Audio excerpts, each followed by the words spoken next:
The pounding on my door at 5 in the morning wasn't gentle. It was the kind of urgent hammering that jolts you from sleep with your heart already racing, convinced something catastrophic has happened. I stumbled through my dark townhouse in Portland, still half asleep, my mind cycling through terrible possibilities. Fire. Break-in. Someone hurt. Through the peephole, I saw Vincent Hartley, my 60-something neighbor, standing on my porch in a wrinkled flannel shirt and jeans. His weathered face looked strained in the porch light, and he kept glancing over his shoulder toward the street as if expecting someone to appear at any moment. I opened the door, confused and alarmed. Vincent and I had a friendly but distant relationship. We'd exchange pleasantries about the weather, occasionally help each other with packages, but nothing that would warrant a pre-dawn visit. Before we jump back in, tell us where you're tuning in from, and if this story touches you, make sure you're subscribed, because tomorrow, I've saved something extra special for you. Claire, he said, his voice low and urgent. Don't go to work today. Please. Trust me on this. I blinked at him, my brain still foggy with sleep. What? Vincent, it's 5 in the morning. What are you talking about? He stepped closer, his eyes intense. I know how this sounds, but I'm asking you to trust me. Call in sick. Take a personal day. Just don't go to that office today. And whatever you do, don't sign anything. Not a single piece of paper. Before I could respond with more than confused stammering, he pressed a folded piece of paper into my hand. If you need me, I'll be home all day. Come by when you're ready to hear the truth. Then he was gone, disappearing back to his craftsman-style house next door, leaving me standing in my doorway holding a note, watching the September dawn break over Laurelhurst with absolutely no idea what had just happened. I unfolded the paper. In neat handwriting, it simply read, "They're moving the money today. Check server room, 11:47 a.m. Audio file, BR_meeting_ September 18. Wave. I'm sorry I couldn't tell you sooner. My hand started shaking, though I didn't yet understand why. That morning, I'd planned to arrive at Beacon Digital's downtown office by 7:30. We had a crucial investor meeting at 9, and I wanted time to review the quarterly reports one final time. Beacon Digital was my baby, the marketing automation company I'd co-founded with Derek Preston 5 years ago when we were both hungry young professionals with a vision for changing how small businesses handled their digital presence. Those 5 years had been a whirlwind of 18-hour days, countless pitches, near failures, and eventual success. We'd grown from a 2-person operation working out of Derek's apartment to a legitimate company with 23 employees, office space on the 12th floor of a downtown building, and annual revenue that had finally crossed into 7 figures. More importantly, we were days away from closing a sale to a larger tech corporation that would value Beacon Digital at $8 million. $8 million. Half of that would be mine. It represented financial security I'd never imagined possible, validation for every sacrifice I'd made, every relationship I'd neglected, every family gathering I'd missed. But Vincent's cryptic warning had planted a seed of doubt that I couldn't shake, no matter how irrational it seemed. I made coffee with trembling hands, staring at the note on my kitchen counter. Vincent was a retired detective, I remembered. He'd mentioned it once when we talked about the neighborhood watch program. Retired cops don't show up at your door at 5 in the morning without good reason. I picked up my phone to call Derek, then stopped. Something about Vincent's urgency made me hesitate. Instead, I sent a text, running late. Stomach bug. Start the investor meeting without me. I'll join remotely if I can. Derek's response came within seconds, feel better. Don't worry, I've got this. Rest up. The casualness of his reply somehow made me more anxious. At 7:15, I was dressed and pacing my living room, debating whether I was losing my mind by trusting a neighbor I barely knew over my business partner of 5 years. The logical part of my brain insisted this was absurd. The instinctive part kept returning to Vincent's face, the genuine concern in his eyes, the way he'd looked over his shoulder as if danger lurked nearby. By 8 o'clock, I'd made my decision. I pulled on a jacket and walked the 15 feet to Vincent's front door. He answered on the first knock, as if he'd been waiting. His home's interior surprised me. I'd expected the typical bachelor clutter, but instead found a tidy space with books lining the walls and photographs displayed on every surface. Pictures of a woman I assumed was his late wife, judging by the black ribbon in the corner of one frame.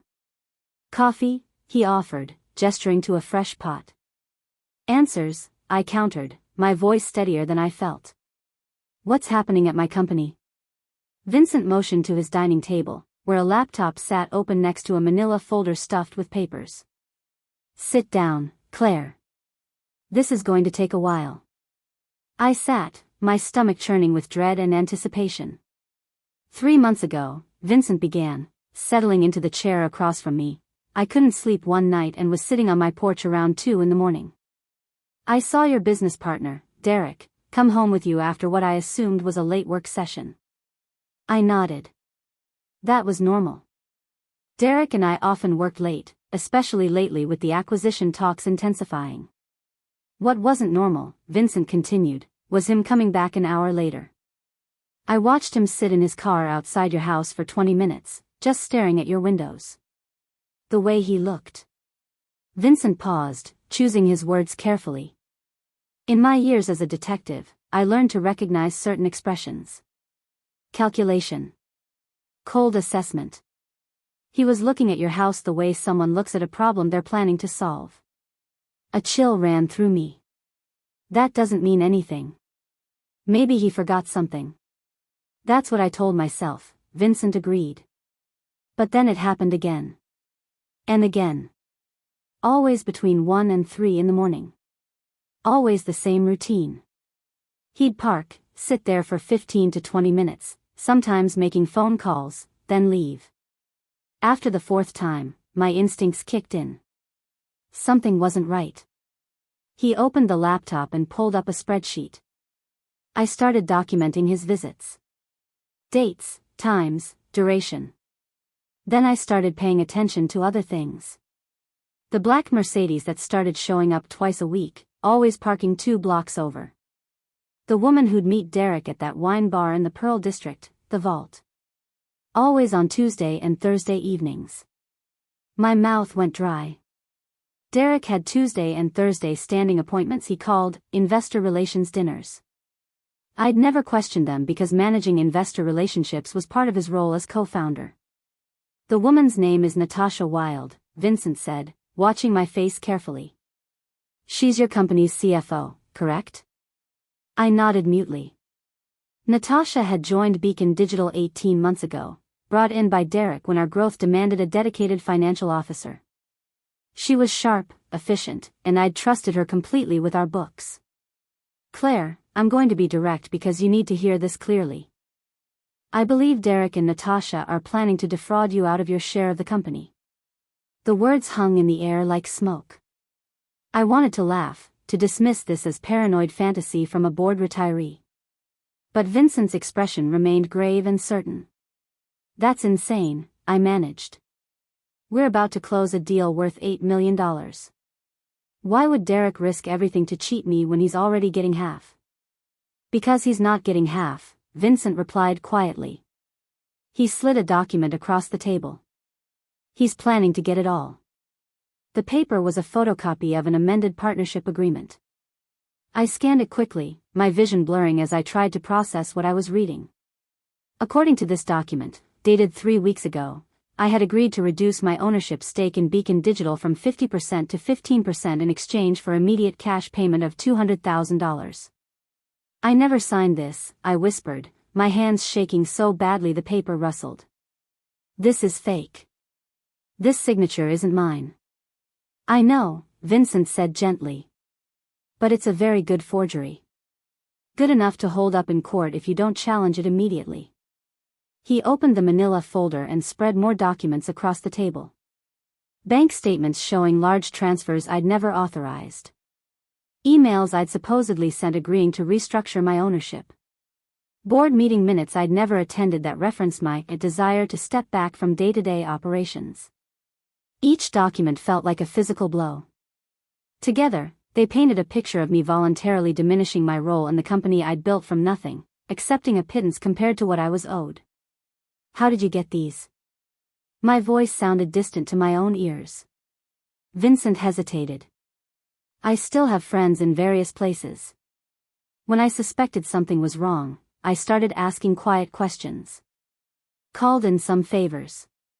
An old buddy in the forensic accounting world was able to access your company's financial records through legitimate channels during a routine audit filing. What he found concerned him enough to pass it along. This can't be real, I said, but even as I spoke, pieces were clicking into place.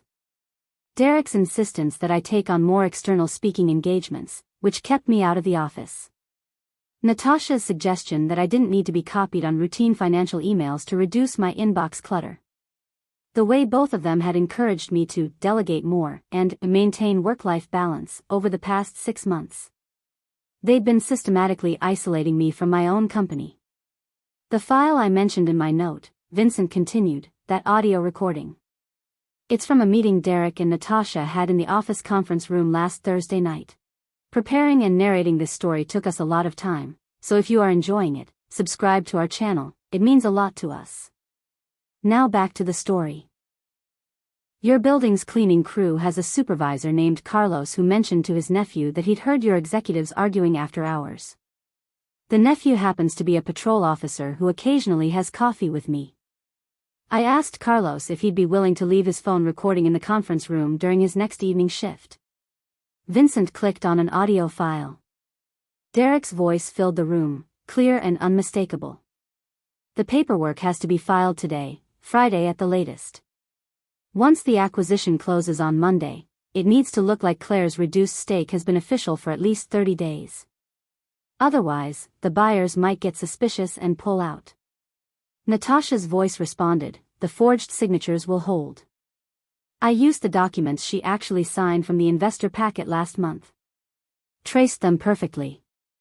Even a handwriting expert would have trouble proving they're fake without the originals for comparison, and those are already destroyed. What about Claire herself?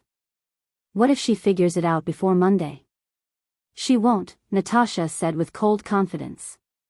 She's so buried in the marketing presentation for the acquisition that she's not paying attention to anything else. By the time she realizes what happened, the deal will be closed, the money will be distributed according to the amended agreement, and she'll be a minority shareholder in a company she created. Even if she sues, it'll take years to sort out, and we'll be long gone with our $7 million. Derek laughed, actually laughed. Sometimes I can't believe how easy this has been. She trusts me completely. Never questions anything I tell her. That's because she's a good person, Natasha replied. Good people make terrible business people. They assume everyone else operates with the same integrity they do. The audio continued with more details about shell accounts, transferred funds, and their plans to disappear to the Cayman Islands once the acquisition money cleared. I listened to it all, feeling like I was hovering outside my body, watching my entire world collapse from a distance. When the recording ended, I sat in silence for a long moment. The morning sunlight streaming through Vincent's window seemed wrong, too cheerful for what I'd just learned. Why did you wait until this morning to tell me? I finally asked. Vincent's expression softened with something like regret. Because I needed to be absolutely certain. Accusations like this, they destroy relationships even if they turn out to be wrong. I couldn't risk telling you unless I had irrefutable proof. The audio file was the final piece. I received it last night at 11. I spent until 4 in the morning verifying its authenticity with a friend who specializes in audio forensics. Once I knew it was genuine, I came straight to you. I looked at the document spread across the table, the laptop screen still showing the damning spreadsheet, and felt something shift inside me. The shock was fading, replaced by a cold, clear anger that sharpened my thoughts rather than clouding them. You said they're moving money today, I said, remembering his note. What happens at 11:47? Vincent pulled up a screenshot on his laptop. According to the financial records my contact accessed, there's an automated transfer scheduled for 11:47 this morning. It moves $5 million from Beacon Digital's primary account to an offshore holding company registered in Natasha's name. The timing is intentional. Your investor meeting starts at 9. By the time it ends around 11, everyone's focus will be on celebrating. The money will be gone before anyone thinks to check the accounts. And the server room? I asked, my mind racing through possibilities. The company's financial servers are physically located there.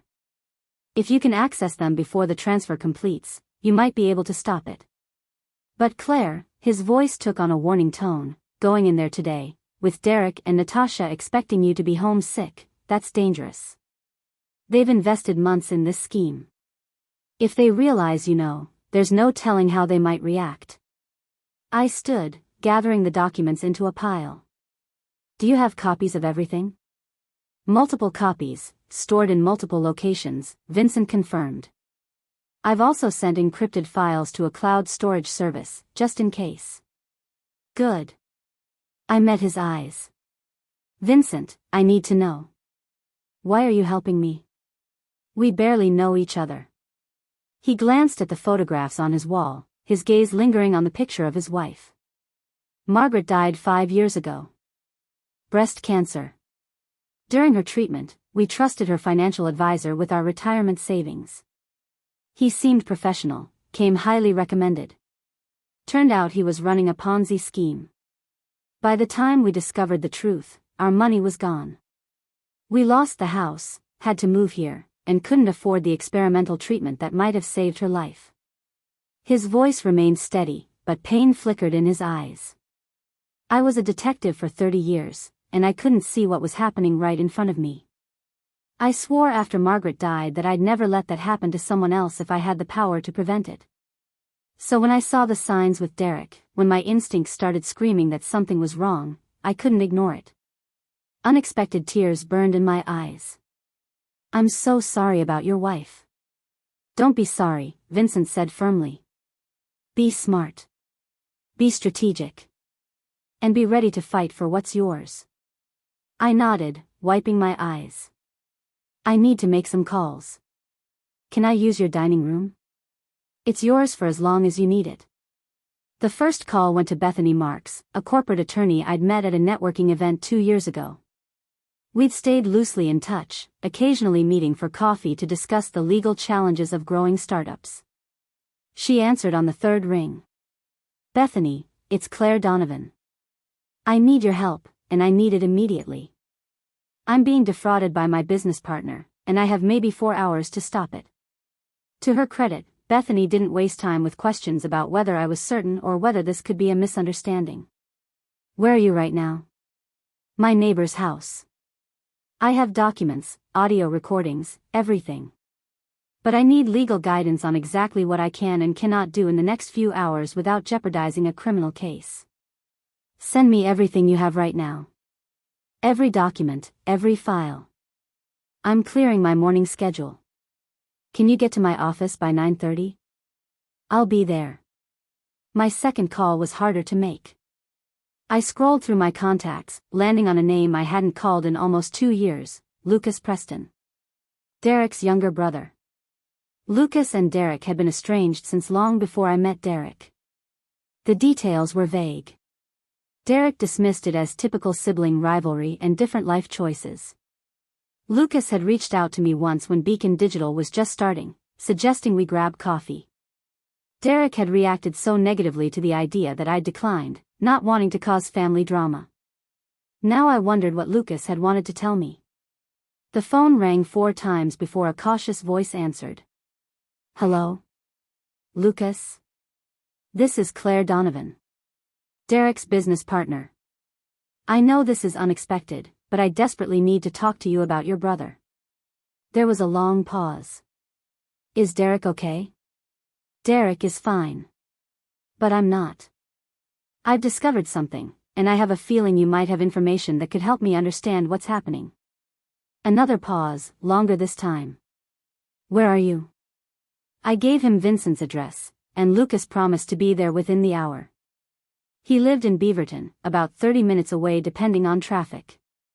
While I waited, Vincent made more coffee and I pored over the documents again, forcing myself to see them not with emotion but with cold logic. Every forged signature. Every fraudulent email. Every manipulated record. This wasn't just theft. It was methodical, calculated, and had been in progress for months. The doorbell rang at 8:45. Vincent answered, returning with a young man in his late 20s wearing a tech company hoodie and an expression of barely contained anxiety. Lucas Preston had Derek's build but softer features, and his eyes held a wariness that spoke of old wounds. "Claire," he said, extending his hand. "I wondered if you'd ever reach out." "I should have done it sooner," I admitted. "Lucas, what did you want to tell me 2 years ago?" He sank into a chair at Vincent's table, running his hands through his hair. "That my brother is a pathological liar who's been conning people since high school. That he has a pattern of befriending talented people, using them to build something valuable, then pushing them out and taking credit for everything. That you were in danger of becoming his latest victim." The words should have shocked me. Instead, they felt like confirmation of something I'd been unconsciously avoiding for months. "Tell me everything," I said. And Lucas did. Lucas began his story with their childhood, painting a picture of two brothers who couldn't have been more different. Where Lucas had been earnest and straightforward, Derek had learned early that charm could open doors that honesty couldn't.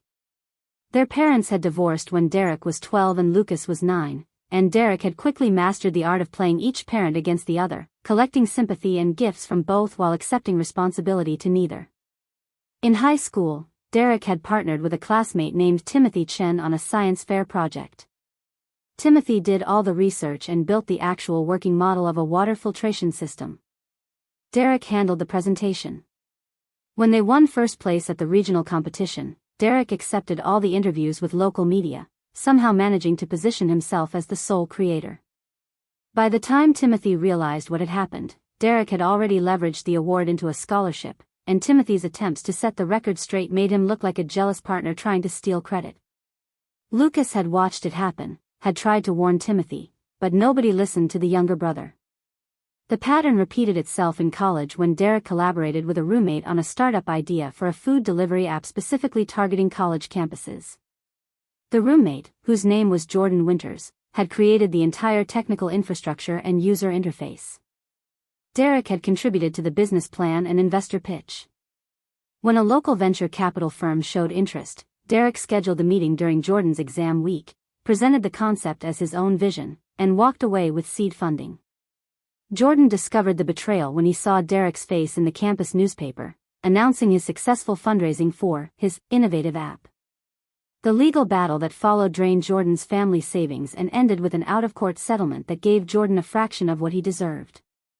Derek moved forward with the app, which failed spectacularly within 8 months, but by then he'd already moved on to his next opportunity, leaving behind a trail of angry investors and a former friend whose trust in people had been permanently shattered.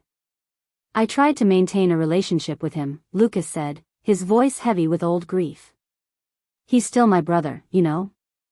But 3 years ago, I was working as a junior developer at a startup called Pixel Dynamics. We were small but growing, creating custom software solutions for mid-sized businesses. Derek called me out of nowhere, said he wanted to reconnect, suggested we grab lunch regularly to repair our relationship." Vincent refilled Lucas's coffee as he continued. I was cautiously optimistic. Maybe he'd changed. Maybe growing older had given him perspective. We started meeting every couple of weeks, and Derek seemed genuinely interested in my life. He asked detailed questions about Pixel Dynamics, about our clients, our proprietary code, our business model. I thought he was just being supportive, trying to understand my work. Lucas's hands tightened around his coffee mug. 4 months later, Derek launched a competing company offering nearly identical services, using remarkably similar code architecture, and targeting our exact client base. He'd memorized everything I'd told him and used it to create a direct competitor. Pixel Dynamics lost 3 major clients in 2 months.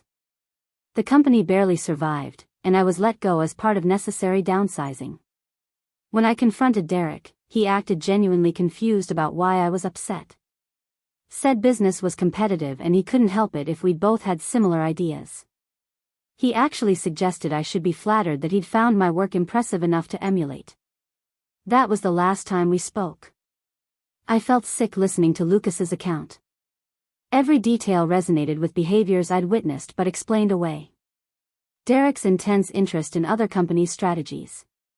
His ability to pivot our business model rapidly based on competitor intelligence. The way he'd absorbed my ideas and presented them as collaborative insights rather than acknowledging their origin. Why didn't you warn other people about him? I asked, though I already suspected the answer. Lucas's laugh was bitter. I tried. I told people at networking events, left honest reviews on business forums, even contacted a journalist who was writing a profile piece on Derek. Every time, I came across as the bitter younger brother, jealous of his successful sibling. Derek had cultivated such a polished reputation that my warning sounded like petty family drama. After a while, I gave up. Figured people would have to learn about him the way I did. Until I called you this morning, I said softly. Until you called, Lucas confirmed. Claire, I watched Derek talk about you in interviews. Saw how he positioned himself as the visionary behind Beacon Digital while carefully including just enough mention of your contributions to seem generous. I recognized the pattern immediately. I knew it was only a matter of time before he pushed you out. I just didn't know he'd go this far. Vincent had been listening quietly, but now he leaned forward. Lucas, you work in tech. Would you be able to access Beacon Digital's server systems if Claire gave you authorization? Lucas considered the question carefully. Depends on the security setup. But if Claire has administrative credentials, I could probably navigate the infrastructure. What are you thinking? The money transfer is scheduled for 11:47, Vincent explained. If we can't stop it through normal channels, we need a technical solution. Show me the system architecture, Lucas said, and I pulled up Beacon Digital's IT documentation on Vincent's laptop. As Lucas studied the network diagrams, I called Bethany Marks again. She answered immediately, her voice sharp with focus. I've reviewed everything you sent, she said. Claire, this is ironclad fraud. The forged signatures alone constitute multiple felonies. But here's the complicated part. If you confront Derek directly before securing all the evidence and freezing the relevant accounts, he and Natasha will have time to destroy records and move additional money. We need to approach this strategically. What do you recommend? First, we file an emergency injunction this morning requesting a freeze on all Beacon Digital accounts pending investigation of financial irregularities. I can have that in front of a judge by 11. Second, we need to secure all physical and digital evidence from your office before Derek knows we're onto him. Third, we document everything for both civil and criminal proceedings. The investor meeting, I said, glancing at the clock. It was 9:15. Derek thinks I'm homesick. The meeting started 15 minutes ago. Perfect, Bethany said. Let him think everything is proceeding normally. Meanwhile, I need you at my office in 30 minutes. Bring every document Vincent gave you, bring Lucas if he's willing to provide a sworn statement about Derek's history, and bring Vincent if he can testify to how he obtained the information. Lucas nodded immediately when I glanced at him in question. Vincent simply stood and grabbed his jacket. We arrived at Bethany's downtown office at 9:50. Her firm occupied the 18th floor of a glass tower with views of the Willamette River. Bethany herself was a sharp-featured woman in her mid-40s with steel-gray hair cut in a precise bob and eyes that missed nothing. She had her paralegal, a efficient young man named Marcus, begin scanning and cataloging every document we brought while she recorded statements from each of us. Lucas's testimony about Derek's pattern of behavior established a history of fraudulent business practices. Vincent's account of his surveillance and investigation demonstrated probable cause for deeper inquiry. My own statement, delivered with surprising steadiness despite my churning emotions, outlined the timeline of Derek's increasing control over company operations and my systematic exclusion from financial decisions. The audio recording is our strongest evidence, Bethany said, playing it again while Marcus transcribed every word. But we need to establish chain of custody. Vincent, your friend Carlos who made the recording, can he testify? He's willing, Vincent confirmed. I spoke with him this morning. He's concerned about potential retaliation from Derek, but he understands the importance. Bethany was already drafting the emergency injunction, her fingers flying across her keyboard. "Marcus, I need this filed within the hour. Call Judge Winters's clerk and tell them we have an emergency business fraud case requiring immediate attention." While Bethany worked on legal documents, Lucas pulled me aside. "Claire, I've been thinking about the server room. Even if we get a court order freezing the accounts, there's a window of time between when the order is issued and when the banks can implement it. If that transfer is automated and scheduled for 11:47, we need a backup plan." "What kind of backup plan?" "I could physically interrupt the transfer by accessing the servers directly. It would require getting into your office building, into the server room, and having about 10 minutes of uninterrupted access." "Is that feasible?" I thought about Beacon Digital's office layout. The server room was on the 12th floor, same as our main workspace, but tucked in a corner away from the primary work areas. Access required a keycard and a 6-digit code. As co-founder, I had both. "It's feasible," I said slowly. "But Derek and Natasha are in that building right now. The investor meeting should be wrapping up soon, and then everyone will be celebrating in the main office space." "Which means they'll be distracted," Lucas pointed out. "If you can get me into the building and to the server room without being seen, I can shut down the transfer before it executes." It was risky. If Derek spotted me, the entire plan could collapse. But the alternative was trusting that legal channels could move fast enough to freeze accounts before an automated transfer completed. Bethany returned with printed copies of the injunction. "Judge Winters will see me at 10:45. That's the earliest I could get. The hearing will take maybe 15 minutes, and then we need time for the order to be transmitted to the relevant financial institutions. It's going to be close." "Too close," I said, making my decision. "Lucas and I are going to the office. We'll shut down the transfer manually while you handle the legal side." Bethany looked like she wanted to argue, then nodded sharply. "If you're going to do this, do it smart. Don't confront anyone. Get in, interrupt the transfer, document what you find, and get out. Vincent, go with them. You have experience with this kind of operation." Vincent's years as a detective showed in how quickly he shifted into planning mode. "We'll need a cover story for why Claire is there. Can't have her skulking around her own office. I'll say I'm feeling better and wanted to congratulate everyone on the successful meeting," I suggested. "Show my face, play the supportive co-founder, then excuse myself to grab some files from my office. Lucas can come as my guest, maybe a potential new hire I'm giving a building tour. And I'll be the concerned neighbor who drove you since you're still recovering from your stomach bug," Vincent added. "I can wait in the lobby, keep watch on who comes and goes." It was 10:20 when we left Bethany's office. The drive to Beacon Digital's building took 12 minutes through downtown Portland traffic. My hands gripped the steering wheel tightly enough to hurt, but my mind felt strangely clear. The shock and betrayal had crystallized into cold determination. Lucas sat in the passenger seat, studying the server room schematics I'd pulled up on my phone. "Once I'm in, I'll need about 8 minutes. I have to locate the specific scheduled task, disable it without triggering alarms, and then document the transfer details for evidence. Can you keep people away from the server room for 8 minutes?" "I'll find a way," I promised. Vincent, sitting in the back seat, caught my eye in the rearview mirror. "Claire, once you walk into that building, Derek is going to know something is wrong. You're supposed to be homesick. Your appearance alone will put him on alert." "I know," I said. "But I'm done hiding and I'm done being afraid of him. This is my company. I built it. And I'm not letting him steal it without a fight." We parked in the building's garage at 10:35. The elevator ride to the 12th floor felt simultaneously too fast and agonizingly slow. My keycard worked on the first swipe, and the glass doors to Beacon Digital's reception area swung open. The office was buzzing with energy. Through the glass walls of the main conference room, I could see champagne bottles and hear laughter.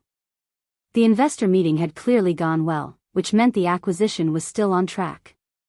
My employees, people I'd hired and mentored, were celebrating what they thought was a triumph for everyone. They had no idea their co-founder was about to be erased from the company's future. Priya Kapoor, our IT specialist, was the first to spot me. Her face lit up with surprise. Claire. I thought you were sick. Are you feeling better? Much better, I said with a smile that felt more like a grimace.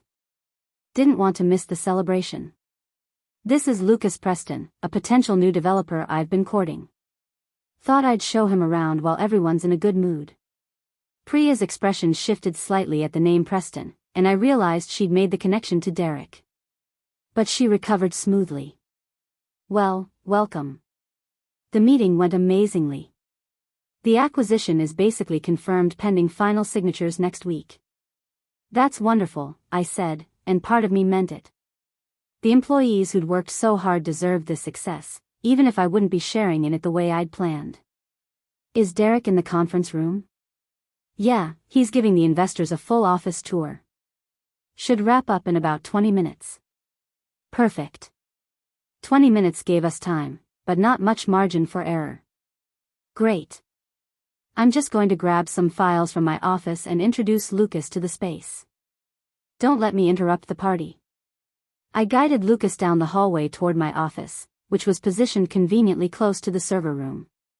My heart hammered so hard I was certain everyone could hear it, but I kept my expression calm and my pace steady. The server room door was unmarked, looking like just another storage closet. I swiped my keycard and entered the 6-digit code, hearing the electronic lock click open. The room was small, maybe 10 feet by 12 feet, lined with racks of humming servers and blinking lights. The temperature was noticeably cooler than the rest of the office, kept cold to protect the equipment. This is it, I whispered, though we were alone. Can you find what you need? Lucas was already moving toward the main terminal, his fingers flying over the keyboard. Give me 7 minutes. And Claire? If anyone comes, you need to keep them out. I can't rush this without potentially corrupting data we'll need as evidence. I nodded and stepped back into the hallway, pulling the door almost closed behind me. Through the glass walls separating the corridor from the main workspace, I could see people mingling, glasses raised in celebration. My company. My team. My dream being toasted while the architects of its theft planned their escape. The minutes crawled by with excruciating slowness. 3 minutes. 5 minutes. I checked my phone compulsively, watching the time tick toward 11:47. At 6 minutes, I heard voices approaching down the hallway. Derek's voice, unmistakable and accompanied by someone else. One of the investors, discussing technical infrastructure. They were heading toward the server room.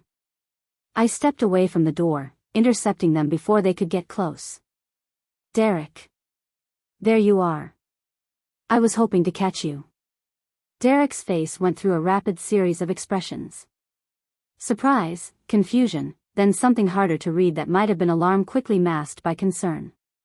Claire. What are you doing here? I thought you were sick. Feeling much better. Didn't want to miss celebrating such great news. I positioned myself between Derek and the server room door, blocking his path. Priya said the meeting went perfectly. The investor, a silver-haired man in an expensive suit I recognized as Gerald Thornton, one of our earliest backers, smiled warmly. Your partner did an excellent job presenting the quarterly results.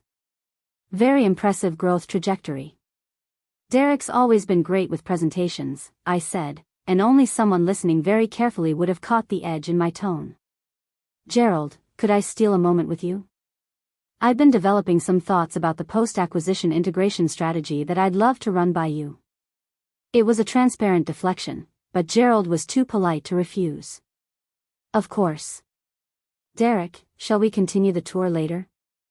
Actually, I wanted to show you the server infrastructure, Derek said, his eyes fixed on me with growing suspicion. It'll just take a moment.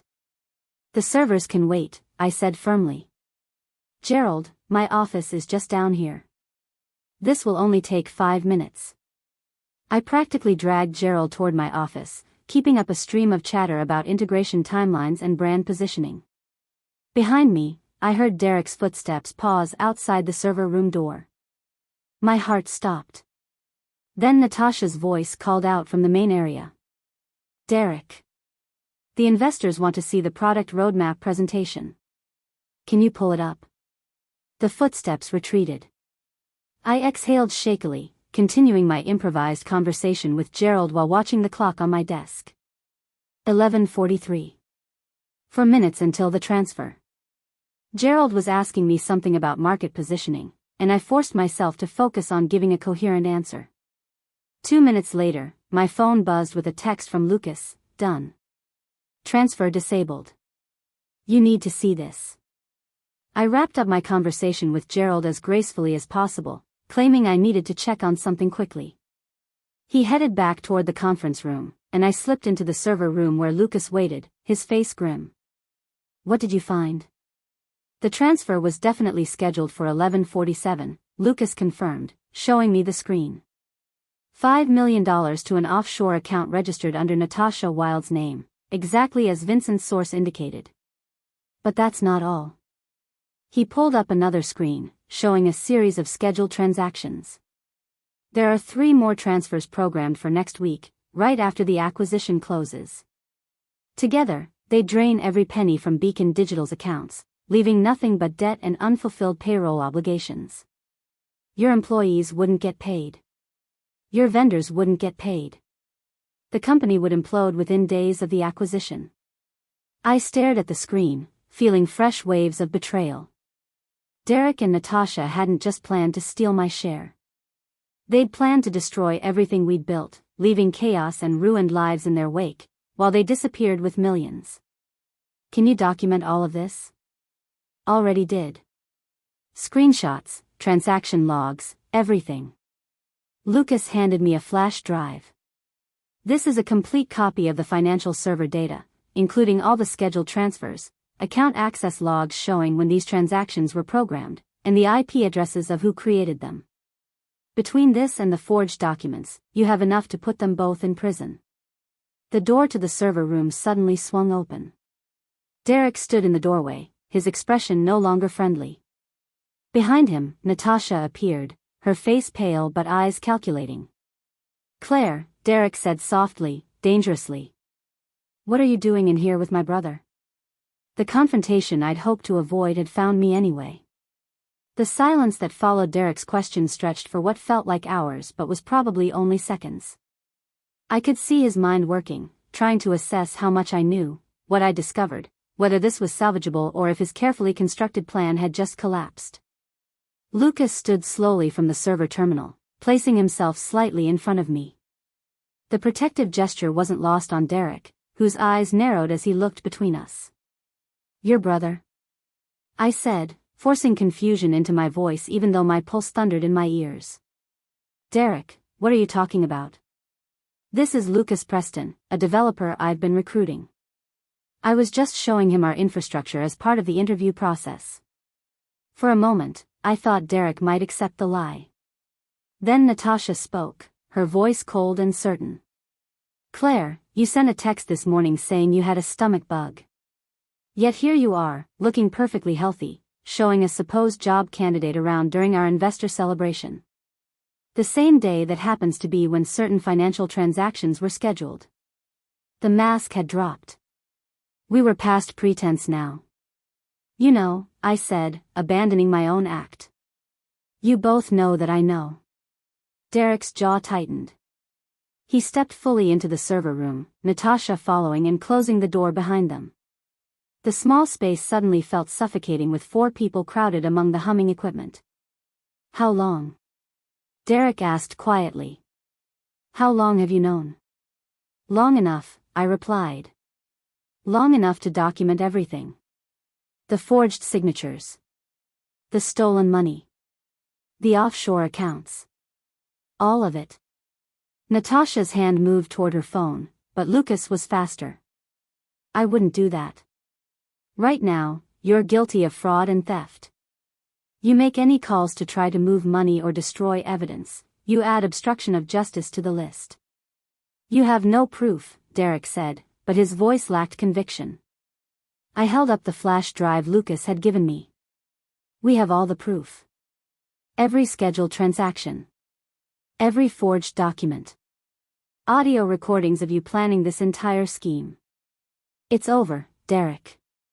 Something dangerous flickered in Derek's eyes. You're going to ruin everything over what? Hurt feelings? Claire, be reasonable. The acquisition is worth $8 million. Even with the adjusted ownership structure, you'll walk away with over $1 million. That's more money than you ever dreamed of before Beacon Digital. The adjusted ownership structure I never agreed to, I said. Built on signatures I never made. You were planning to steal my share, destroy the company, and leave our employees unpaid while you fled the country. Don't talk to me about being reasonable. Those employees wouldn't have jobs at all if not for me, Derek snapped, his composure cracking. You think your marketing ideas built this company? I'm the one who brought in investors. I'm the one who structured the deals. You were just the creative support. There it was. The truth Derek had been hiding behind partnership language and collaborative pronouns for 5 years.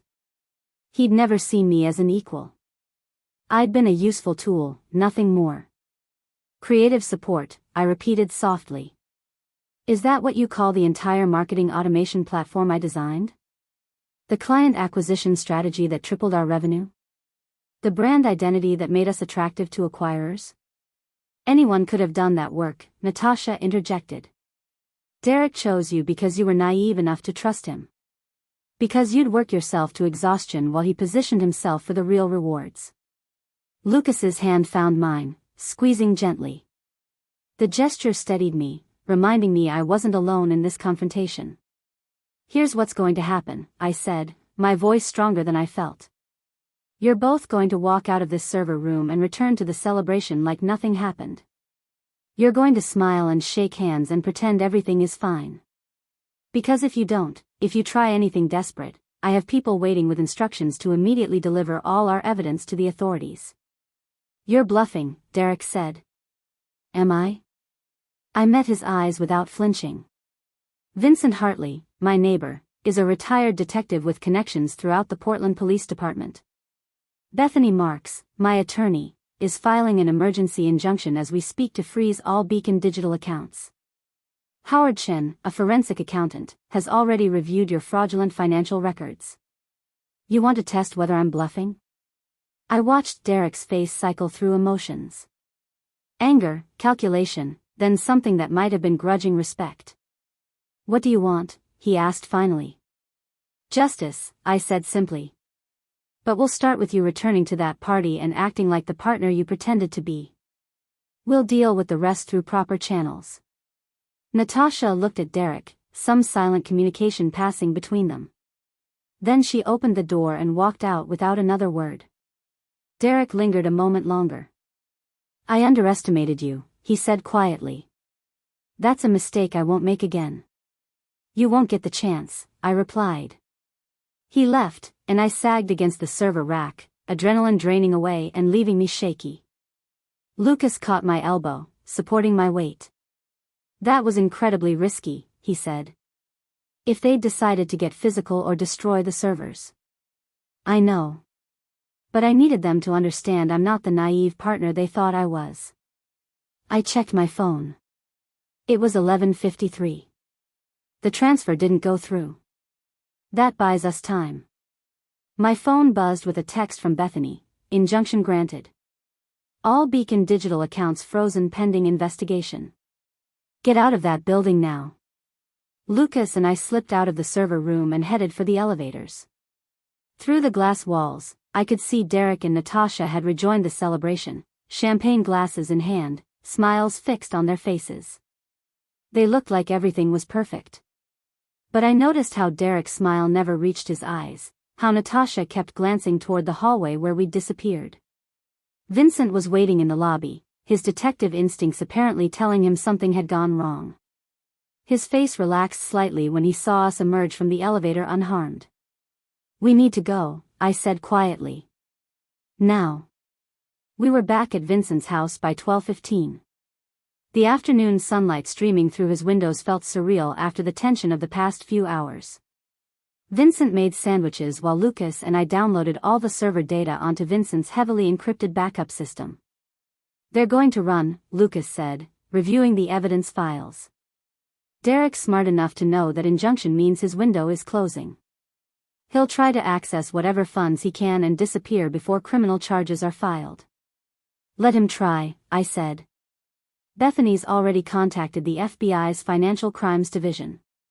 With the evidence we have, they'll issue warrants within hours. My phone rang. Bethany's name appeared on the screen. The injunction is in effect, she confirmed when I answered. But Claire, we have a complication. Derek filed a countermotion claiming you've been misappropriating company funds for personal use. He's alleging you're the one committing fraud and that your accusations are an attempt to deflect from your own crimes. I closed my eyes, fighting down panic. That's ridiculous. I have proof he's lying. I know. But it means this is going to get ugly before it gets resolved. Derek's hired Mitchell Blackstone as his attorney. Blackstone specializes in aggressive defense tactics and media manipulation. He'll try to destroy your credibility publicly while fighting the charges in court. What do I need to do? Come to my office tomorrow morning. We're going to prepare for war. After the call ended, I sat in Vincent's living room feeling the weight of what lay ahead. This wasn't just about recovering stolen money anymore. Derek was going to try to paint me as the criminal, leveraging his polished reputation against my accusations. Even with solid evidence, the court of public opinion could be swayed by a skilled attorney and carefully crafted narrative. You look like you need a drink, Vincent observed, setting a glass of whiskey in front of me. Don't worry about driving. You can stay here tonight if needed. I have a guest room. I appreciate that. I took a sip, welcoming the burn. Vincent, can I ask you something? When you were investigating Derek, watching him sit outside my house at night, did you ever think about just coming to tell me without all the evidence? Just warning me based on instinct? Vincent settled into his chair, considering the question. Every night I saw him out there, I wanted to knock on your door. But I've seen too many cases fall apart because someone acted on instinct instead of proof. If I'd told you 3 months ago that your business partner was planning to betray you, would you have believed me? I thought about it honestly. Probably not. I would have thought you were mistaken or that Derek had an innocent explanation. Exactly. You needed to see the evidence yourself. Needed to hear that audio recording. Without proof, my warning would have just made Derek more careful and put you in greater danger. Lucas had been quietly working on his laptop, but now he looked up. Claire, I've been thinking about something. Derek's pattern has always been to isolate his targets, make them dependent on him before the betrayal. But you still have allies he doesn't know about. Your employees, for instance. They trust you. If Derek tries to turn them against you, they might not believe him. Some will, I said realistically. Derek's been cultivating relationships with the team for years. He'll use that loyalty against me. Then we need to get to them first, Lucas suggested. Not to poison them against Derek, but to show them the truth. Let them make informed decisions about who they want to believe. It was a risky strategy. Going to my employees could backfire spectacularly if they sided with Derek. But Lucas was right that they deserved to know what was happening to the company they'd helped build. My phone buzzed with an incoming call from a number I didn't recognize. I almost declined it, then decided to answer. Claire Donovan. The voice was male, professional, unfamiliar. Speaking. My name is Gerald Thornton. We met briefly today at your office. I'm calling because I just received some very disturbing information from Derek Preston about allegations of financial misconduct. I was hoping we could meet to discuss this situation before it impacts the acquisition. I felt my stomach drop. Derek was already working on damage control, reaching out to investors to frame the narrative in his favor. Mr. Thornton, I'd be happy to meet with you. But I should inform you that the allegations Derek is making are false, and I have substantial evidence proving that he and Natasha Wilde have been defrauding the company. There was a pause. That's quite an accusation. I have documentation. Audio recordings. Digital forensic evidence. I understand this is shocking, but I'd like the opportunity to show you the proof before you make any decisions based solely on Derek's version of events. Another pause, longer this time. I've been investing in startups for 30 years, Ms. Donovan. I've learned to trust my instincts about people. When I met you at your office today, you seemed genuinely surprised to see me, yet you carried yourself with confidence and spoke knowledgeably about integration strategy. Derek, on the other hand, has been trying very hard over the past hour to convince me you're unstable and destructive. That kind of desperation usually indicates someone with something to hide. Hope flickered in my chest. Are you saying you believe me?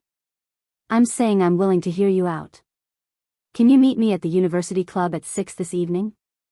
Bring your evidence and your attorney. I'll be there. After hanging up, I immediately called Bethany to inform her of the meeting. She agreed to accompany me, noting that Gerald Thornton's support could be crucial in maintaining investor confidence and preventing the acquisition from collapsing entirely. The hours between that call and 6 o'clock passed in a blur of preparation. Bethany arrived at Vincent's house at 4 to review our presentation strategy. We organized the evidence into a clear timeline: Derek's history of fraud, the forged documents, the scheduled transfers, the audio recording of him and Natasha planning the theft. Gerald Thornton isn't just any investor, Bethany explained as we worked. He's one of the most respected venture capitalists in the Pacific Northwest. His endorsement can make or break companies. If he believes you, others will follow. If he sides with Derek, you'll have a much harder battle ahead. Lucas helped us create a visual presentation, organizing the evidence in a way that would be immediately compelling even to someone without technical expertise.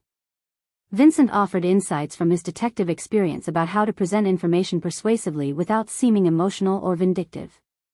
At 5:30, Bethany and I headed to the University Club, a prestigious private establishment in downtown Portland where business leaders had been making deals for over a century. The building's traditional architecture and wood-paneled interior spoke of old money and established power. Gerald Thornton was waiting in a private dining room, seated at a table set for 3. He stood when we entered, shaking both our hands with a firm grip. His silver hair was immaculately styled, his suit clearly custom-tailored, but his eyes held an alertness that suggested a sharp mind behind the polished exterior. "Thank you for meeting with me on such short notice," he said. "Please, sit. I've taken the liberty of ordering coffee, but we can request anything you'd like." "Coffee is perfect," I said, settling into my chair. Bethany placed her leather portfolio on the table, but didn't open it yet. "Before we begin," Gerald said, "I want to be transparent about my position. I've invested $2 million in Beacon Digital over the past 3 years. The pending acquisition represents a significant return on that investment. However, I've built my reputation on ethical business practices. If fraud has occurred, I need to know, regardless of how it impacts my financial return." "I appreciate your integrity," I said. "What I'm about to show you is difficult to see, especially given your relationship with Derek. But everything I'm sharing is documented and verifiable." For the next 45 minutes, Bethany and I walked Gerald through the evidence. We started with Lucas's testimony about Derek's history, establishing a pattern of behavior. Then we showed the forged ownership documents, pointing out the inconsistencies in the signatures and the impossibility of the timeline Derek claimed. The audio recording hit hardest. Gerald's expression grew darker as he listened to Derek and Natasha casually discussing how to steal millions and destroy the company. When Natasha's voice said, "Good people make terrible business people," Gerald actually flinched. "I've met with Derek probably 20 times over the past 3 years," Gerald said when the recording ended. "He was always polished, always had the right answers. I thought I was a good judge of character. How did I miss this?" "Derek is exceptionally skilled at manipulation," I said gently. "He's been perfecting it his entire adult life. You're not the first person he's fooled, and you wouldn't have been the last." We showed him the server data Lucas had extracted, the scheduled transfers that would have drained the company accounts. Gerald studied the numbers with the practiced eye of someone who'd reviewed thousands of financial documents. "This would have bankrupted Beacon Digital within a week of the acquisition closing," he said. "The acquiring company would have found themselves owning an empty shell with massive liabilities. The lawsuit would have been catastrophic. That was the plan, Bethany confirmed. Derek and Natasha would disappear with the money while everyone else dealt with the consequences. Gerald sat back in his chair, his face grave. What do you need from me? The question caught me off guard. I'd expected him to need more convincing, to express doubts or concerns. Instead, he was ready to help. The other investors, I said. Derek will try to turn them against me to prevent them from supporting a criminal investigation. If you vouch for the legitimacy of my claims, they're more likely to listen. Consider it done. I'll contact every investor personally tonight. I'll also reach out to the acquiring company to brief them on the situation. They'll need to know they're potentially buying a company with serious fraud issues. Won't that kill the acquisition? I asked. Gerald smiled slightly. It might delay it. But honest companies appreciate transparency. If Beacon Digital has value beyond the fraudulent financial manipulation, the acquisition can proceed once the legal issues are resolved. If the company's success was built entirely on Derek's schemes, then it deserves to fail. The meeting concluded with Gerald promising his full support. As Bethany and I walked back to her car, I felt the first genuine sense of hope I'd had all day. That went better than I expected, Bethany said. Gerald Thornton's backing gives us significant credibility. Derek's going to have a much harder time controlling the narrative now. My phone buzzed with a text from an unknown number. You think you've won, but this is far from over. You have no idea what I'm capable of. The message was unsigned, but I knew it was from Derek. The implicit threat sent a chill through me despite the warm evening air. He's trying to intimidate you, Bethany said, reading the message over my shoulder. Forward that to me. It's evidence of harassment and potentially witness tampering. Back at Vincent's house, Lucas had been monitoring social media and business forums. It's starting, he said, showing me his laptop screen. Derek just posted on LinkedIn about how difficult it is when business partners let personal issues interfere with professional relationships. He's positioning himself as the victim of your emotional instability. The post was masterfully crafted, never directly accusing me of anything specific but implying through careful language that I was acting irrationally. Several people had already commented with support for Derek, expressing sympathy for whatever he was going through. Let him post, I said, surprising myself with how calm I felt. Every public statement he makes can be used against him in court. He's creating his own evidence trail. Vincent had been on his phone in the kitchen, and now he emerged with news. My contact at the FBI says they're fast-tracking the investigation. With the evidence you provided and Gerald Thornton's corroboration, they're treating this as a high-priority case. They want to interview you tomorrow morning. Everything was moving rapidly now, the machinery of justice grinding into motion. But I knew from Vincent's expression there was more he wasn't saying. What else? Derek withdrew $50,000 in cash from his personal account 2 hours ago. Natasha just booked a flight to Grand Cayman leaving tomorrow afternoon. They're preparing to run. Can the FBI stop them? Not without formal charges filed. Right now, all we have is a civil injunction. The criminal investigation is just beginning. Vincent's face was grim. We have maybe 24 hours before they disappear, and once they're gone, recovering the money becomes exponentially harder. I looked at the evidence spread across Vincent's dining table. The documents, the recordings, the financial data. We had everything we needed to prove what Derek and Natasha had done. But proof meant nothing if they fled the country before charges could be filed. Then we make sure charges are filed before tomorrow afternoon, I said. Whatever it takes. The FBI field office in downtown Portland opened at 7 in the morning, but Special Agent Rebecca Torres had agreed to meet us at 6:30. Bethany had connections throughout the legal community, and apparently one of those connections had vouched for the urgency of our case strongly enough to get us priority treatment. Agent Torres was a woman in her early 40s with dark hair pulled back in a severe bun and eyes that assessed everything with clinical precision. She met us in a conference room that smelled of stale coffee and had whiteboards covering 3 walls. Vincent had come along as well, his experience as a detective giving him insight into how federal investigations operated. I've reviewed the preliminary evidence your attorney forwarded, Agent Torres said, gesturing for us to sit. The audio recording alone is damning, but I need to understand the complete scope of what we're dealing with. Walk me through everything from the beginning. For the next 2 hours, I recounted the entire story. Vincent's early morning warning. The discovery of the forged documents. Lucas's testimony about Derek's history. The server room confrontation. Gerald Thornton's support. Agent Torres took meticulous notes, occasionally stopping me to ask clarifying questions or request specific details. The flight to Grand Cayman, she said when I mentioned Natasha's booking. What time does it depart? 3:45 tomorrow afternoon, Vincent supplied. Out of PDX, connecting through Houston. Agent Torres made a note. And Derek Preston? Has he made travel arrangements? Not under his own name, Vincent said. But I'd bet money he's planning to follow her. They wouldn't have gotten this far without an exit strategy. The $50,000 in cash withdrawal supports that theory, Agent Torres agreed. She looked at me directly. Ms. Donovan, I'm going to be frank with you. What you've brought me is solid evidence of fraud, embezzlement, and conspiracy. Under normal circumstances, I'd recommend we take several weeks to build an airtight case before making arrests. However, given the flight risk, we need to move faster than I'd prefer. What does that mean for the investigation? Bethany asked. It means we file charges today and execute arrest warrants tonight.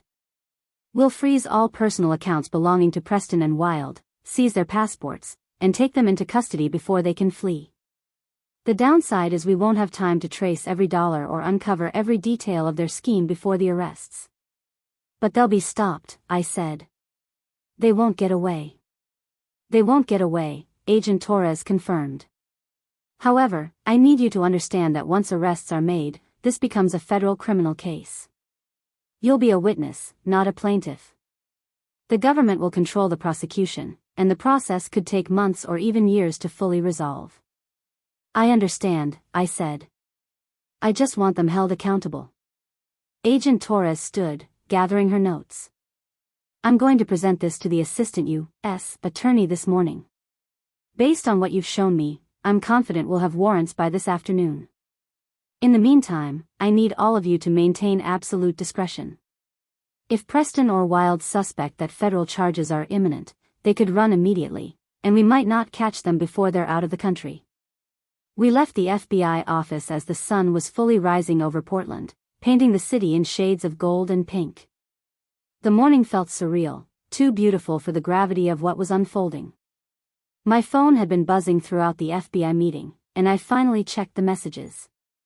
3 were from employees at Beacon Digital, asking if I was okay and if the rumors about financial problems were true. 2 were from investors I'd worked with over the years, requesting calls to discuss the situation.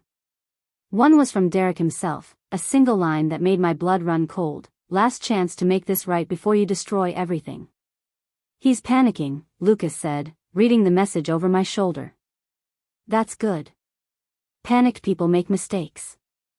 Panicked people are also dangerous, Vincent countered. Claire, I don't think you should go home today. If Derek feels cornered, there's no predicting what he might do. The thought hadn't occurred to me, but Vincent's concern was valid. Derek knew where I lived. He'd been sitting outside my house in the middle of the night for months. If he decided to confront me directly, I'd be vulnerable. I have a better idea, Bethany said. Come stay at my place. I have a guest suite, and my building has excellent security. Plus, we need to prepare for the media storm that's coming once arrests are made. Better to strategize from a secure location. I agreed, and we swung by my townhouse to grab essentials. Vincent insisted on coming inside with me while I packed, his detective instincts on high alert. The house felt different somehow, as if Derek's betrayal had infected even the physical space where I lived. I threw clothes and toiletries into a bag quickly, eager to leave. As we were heading back to the car, my neighbor Mrs. Chen called out from her porch. She was an elderly woman who'd lived in the neighborhood for decades and kept track of everyone's comings and goings with the dedication of a professional surveillance expert. Claire, dear, are you all right? I saw that business partner of yours sitting in his car outside your house again last night. Very late, past midnight.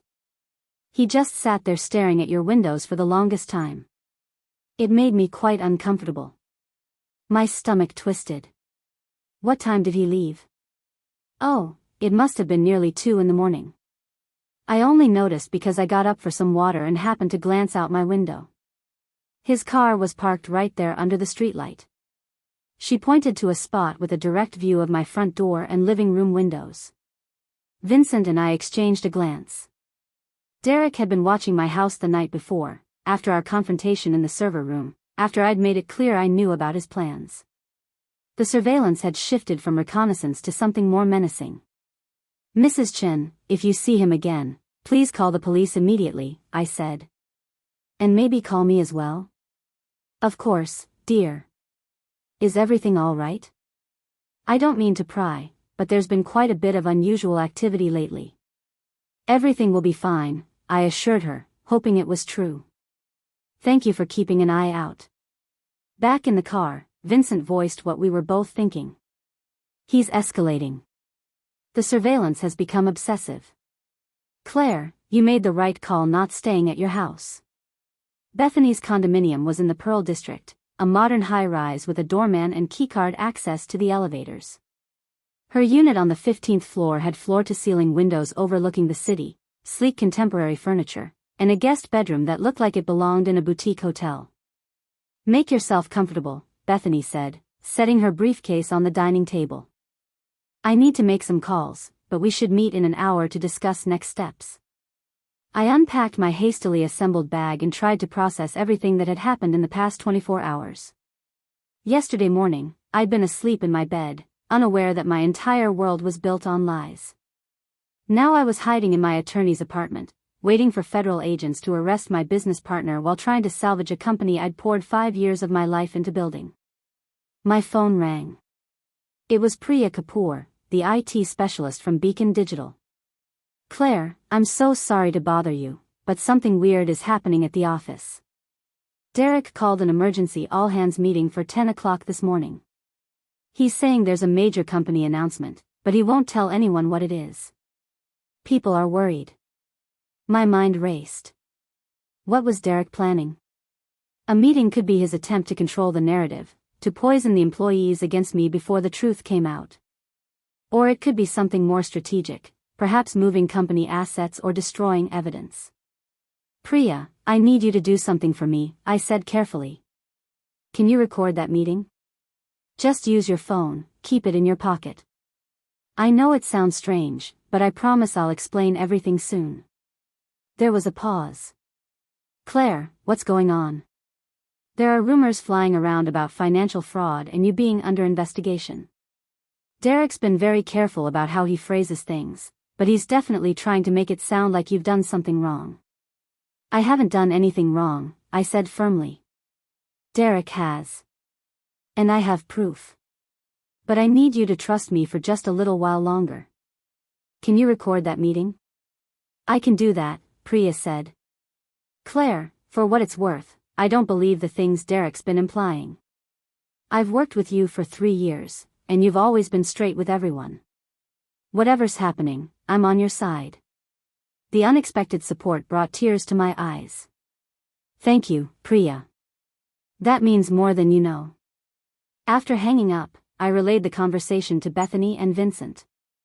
Bethany immediately called Agent Torres to inform her about the emergency meeting. This could be an attempt to manipulate employees into providing false testimony supporting his version of events, Bethany said after ending the call. Or he might be planning to announce his resignation and disappearance, framing it as stepping away from a toxic situation you've created. Can the FBI move faster? I asked. Execute the warrants before the meeting? Torres said they're waiting on the assistant U.S. attorney to review the case and sign off on the charges. It's a formality, but it has to happen before warrants can be issued. She's pushing for approval within the next few hours. Lucas arrived at Bethany's apartment around 9:30, carrying his laptop and a worried expression. I've been monitoring social media and business networks. Derek's ramping up his public relations campaign. He just posted a longer statement about how he's deeply saddened by accusations from a former partner who's struggling with personal issues. He's positioning himself as the compassionate leader trying to protect the company from destructive behavior. He showed me the post, which had already garnered hundreds of sympathetic comments from people who knew Derek professionally. The comments ranged from supportive messages about dealing with difficult partners to speculation about what personal issues I might be facing. Some suggested mental health problems. Others implied substance abuse. A few even hinted at romantic jealousy or unrequited feelings. He's destroying your reputation in real time, Lucas said grimly. And people are believing him because he spent years building credibility while positioning you as the supporting player in Beacon Digital's success story.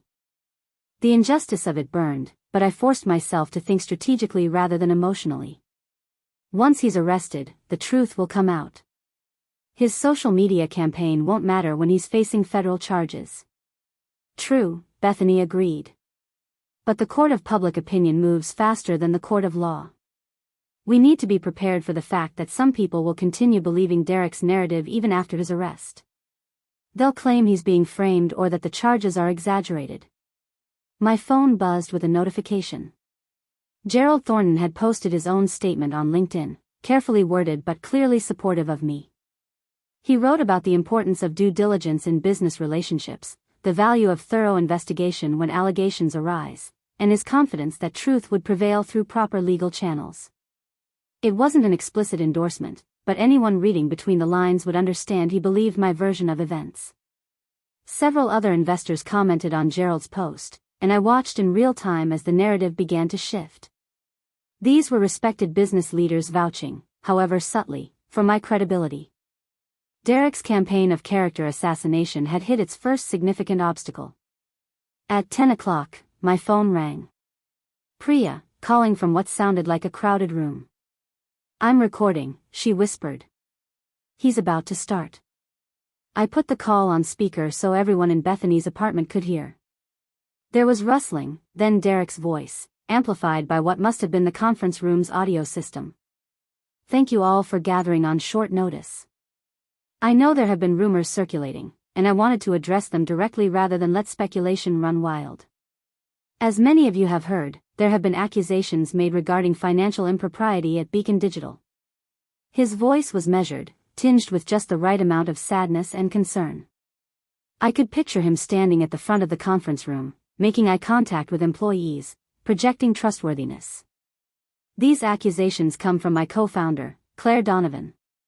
It pains me to say this, because Claire and I built this company together, but over the past several months, I've become increasingly concerned about her stability and judgment.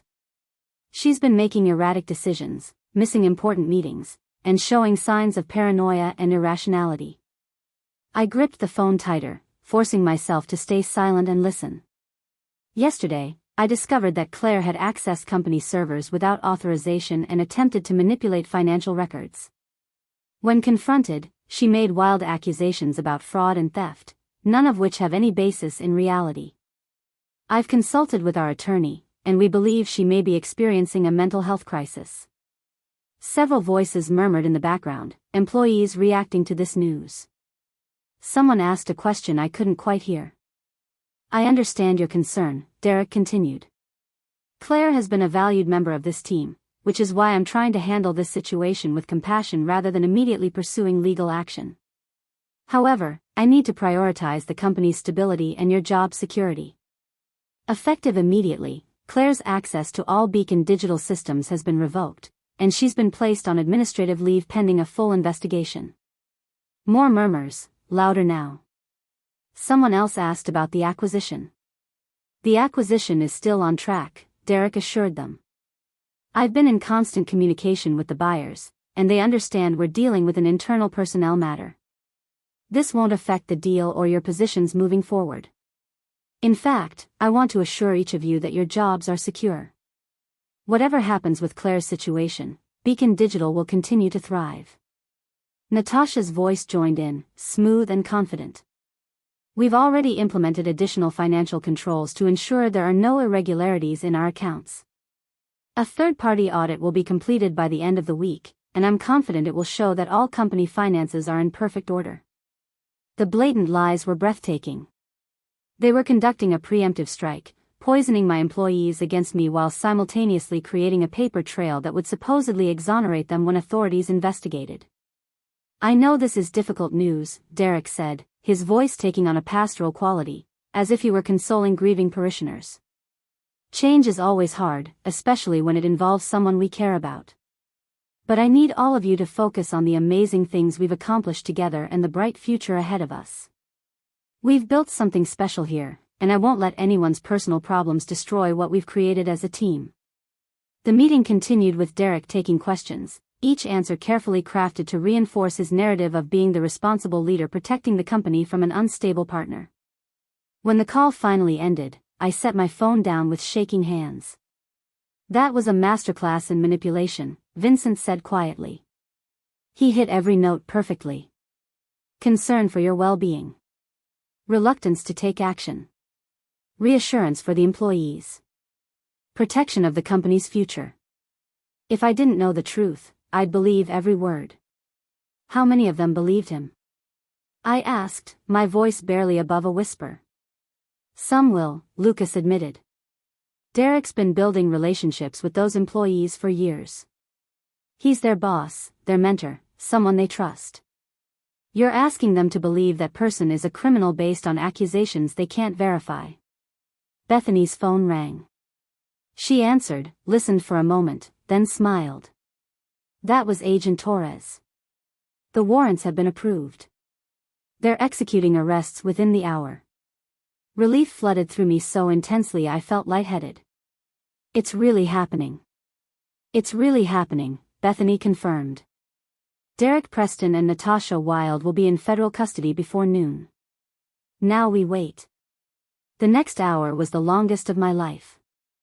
I paced Bethany's living room, unable to sit still, while Vincent made sandwiches that no one ate and Lucas monitored news feeds for any indication of the arrests. Bethany fielded calls from other investors, carefully managing information without revealing the imminent law enforcement action.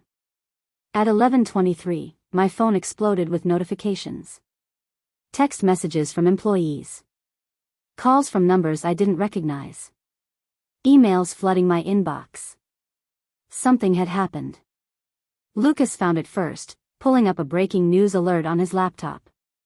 "FBI arrests Portland tech executives on fraud charges," read the headline. The article was brief, stating that Derek Preston and Natasha Wilde had been taken into custody at the Beacon Digital offices on charges of wire fraud, embezzlement, and conspiracy to commit fraud. The reporter noted that the arrests were part of an ongoing investigation and that more details would be released as they became available. A photo accompanied the article, showing Derek being escorted from the building by federal agents, his hands secured behind his back. His face was visible in the shot, eyes wide with shock and something that might have been fury. The polished, confident executive who'd addressed employees an hour earlier had been replaced by a man whose carefully constructed facade had finally shattered. My phone rang. "Gerald Thornton." "I just heard the news," he said without preamble. "Claire, I want you to know that I'm convening an emergency meeting of all Beacon Digital investors this afternoon. We need to discuss the company's future and your role in it." My role? I wasn't sure what he meant. Derek Preston is obviously out. Natasha Wilde is out. That leaves a leadership vacuum at a company on the verge of a major acquisition. You're the co-founder and, unless I'm mistaken, the only remaining executive with both the knowledge and the moral authority to lead Beacon Digital through this crisis. The implication took a moment to sink in. "You want me to take over as sole CEO?" "I want the investors to vote on making you sole CEO," Gerald corrected. "But yes, that's my recommendation. You built this company. You were the one who uncovered the fraud. You're the one who acted with integrity when it would have been easier to look the other way. Beacon Digital needs leadership it can trust, and right now, you're the only person who fits that description." After the call ended, I stood at Bethany's windows, looking out over Portland. Somewhere in this city, Derek and Natasha were being processed into the federal detention system, their escape plans shattered, their carefully orchestrated theft foiled. The company I'd built was in chaos, my reputation was in tatters among people who'd believed Derek's lies, and the path forward was anything but clear. But I was still standing. Still fighting. And for the first time since Vincent had knocked on my door at 5 in the morning the previous day, I felt something other than fear or anger. I felt ready. The investor meeting was scheduled for 3 o'clock at Gerald Thornton's office in downtown Portland. Bethany advised me to prepare a brief statement addressing the arrests, outlining my vision for stabilizing Beacon Digital, and demonstrating leadership capability. Lucas offered to help prepare slides showing the company's actual financial health once Derek and Natasha's manipulations were stripped away. Vincent simply said he'd be waiting when I got back, ready to help however he could. As I dressed in my most professional suit and gathered my materials, I thought about everything that had led to this moment. The years of building Beacon Digital. The slow realization that my partner was not who I thought he was. The courage it took to trust Vincent's warning instead of dismissing it. The allies who'd emerged when I needed them most. Tomorrow, the real work would begin.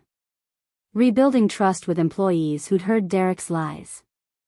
Managing the acquisition process with buyers who now knew they'd nearly purchased a fraudulent company. Testifying in the federal case against Derek and Natasha. Proving to investors that I could lead Beacon Digital alone.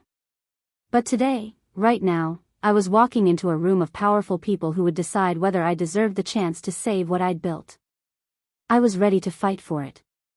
The conference room at Gerald Thornton's office held 7 investors, each representing substantial stakes in Beacon Digital's future. They sat around a mahogany table, their expressions ranging from curious to skeptical, all watching me with the intensity of people deciding whether to trust someone who'd just been publicly accused of instability by her arrested business partner. Gerald made brief introductions before turning the floor over to me. I stood, feeling the weight of every eye in the room, and began. 3 days ago, I woke up to my neighbor pounding on my door at 5 in the morning. He told me not to go to work, to trust him, and that everything would make sense by noon. I thought he was crazy. Turns out, he was the only person who saw clearly what was happening. I walked them through the discovery, keeping my voice steady and my facts precise. The forged documents. The scheduled theft. Derek's history of fraud that stretched back over a decade. I showed them the server data Lucas had extracted, the audio recording that captured Derek and Natasha planning to drain every account and disappear. Derek spent this morning telling our employees I was mentally unstable, I continued. He painted himself as the compassionate leader protecting them from my irrationality. 2 hours later, federal agents arrested him for the exact crimes he accused me of fabricating. That's who he is. A man so skilled at manipulation that he nearly convinced everyone the truth was a lie. One of the investors, a woman named Patricia Chen who'd been silent until now, leaned forward. Why should we believe you're capable of leading this company alone? Derek may have been a fraud, but he was the public face of Beacon Digital. You've always worked behind the scenes. The question was fair, and I'd anticipated it. You're right. I've spent 5 years letting Derek take credit for work we did together because I believed partnership meant shared glory. That was naive.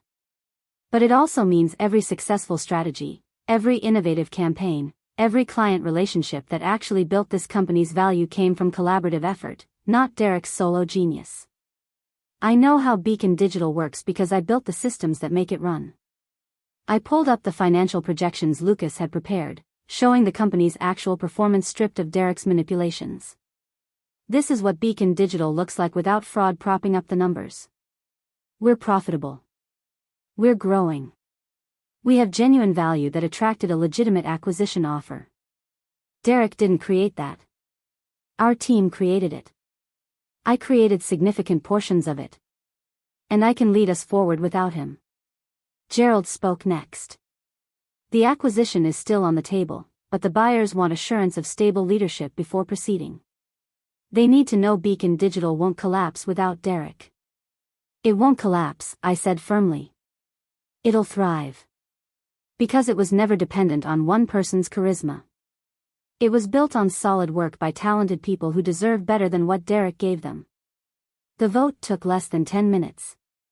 7 investors, 7 votes in favor of appointing me as sole CEO with immediate effect. Patricia Chin, who'd questioned my capability, was the one who moved to make it unanimous. You showed up prepared, honest, and clear-headed during what has to be the worst week of your professional life, she said. That's the kind of leadership we need. Walking out of that building, I felt the September sun on my face and realized I was smiling. Not because the fight was over. The legal battles would continue for months. Rebuilding employee trust would take time and consistent action. The acquisition might still fall through despite everyone's best efforts. But I'd reclaimed what was mine. Not through manipulation or deception, but through truth and determination. Vincent was waiting at Bethany's apartment when I returned, along with Lucas. They'd been watching the news coverage of the arrests, which had expanded to include details about the attempted fraud and the multi-million-dollar theft that had been prevented. How did it go? Vincent asked. I'm the CEO of Beacon Digital, I said, still processing the reality of it. Sole CEO. Lucas hugged me, genuine joy in his expression. You deserve this, Claire. You earned it.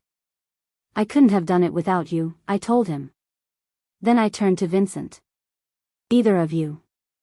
If you hadn't warned me, if you hadn't gathered that evidence, Derek would be in the Cayman Islands right now with $5 million and I'd be explaining to bankruptcy attorneys how my company collapsed. Vincent's expression was thoughtful. I told you about my wife, Margaret. How we lost everything to a con artist while I was too close to see what was happening. I couldn't save her, couldn't get justice for what we lost. But I could help you. Maybe that doesn't balance the scales, but it means her story led to something good. The next morning, I walked into Beacon Digital's office for the first time as its sole leader. Employees looked up as I entered, their expressions uncertain. Some had believed Derek's accusations. Others hadn't known what to believe. All of them deserved honesty. I called an all-hands meeting in the same conference room where Derek had tried to destroy my reputation just 2 days earlier. Standing where he'd stood, I told them everything. The fraud. The theft. The FBI investigation. The arrests. And most importantly, the truth about who had actually built the company they worked for. I understand if some of you have doubts about me, I finished. Derek was convincing because he's had years of practice lying. But I'm asking you to judge me by my actions going forward, not by his accusations. This company has real value built by real work. Your work. And I intend to make sure that value benefits the people who created it. Priya was the first to start clapping. Others joined, tentatively at first, then with growing enthusiasm. Not everyone applauded. A few faces remained skeptical, and that was okay. Trust had to be earned, not demanded. That evening, I stood on my own porch for the first time since the morning Vincent had warned me. The house felt different now, reclaimed from the shadow of Derek's surveillance. Mrs. Chin waved from her yard, and I waved back, grateful for neighbors who noticed when something was wrong. My phone buzzed with a message from Lucas, dinner tomorrow? Want to celebrate properly. I smiled, typing back my acceptance. The future was uncertain, full of challenges and obstacles I couldn't yet predict. But it was mine to build, honest and earned. 3 days ago, I'd been asleep, unaware my world was built on lies. Vincent's knock had shattered that illusion, forcing me to confront painful truths and fight for what I deserved. Sometimes the worst moments lead to the best transformations. Sometimes trusting a near stranger's warning at 5 a.m. saves everything that matters. And sometimes, at noon, everything finally makes sense. Up next, you've got 2 more standout stories right on your screen. If this one hit the mark, you won't want to pass these up. Just click and check them out.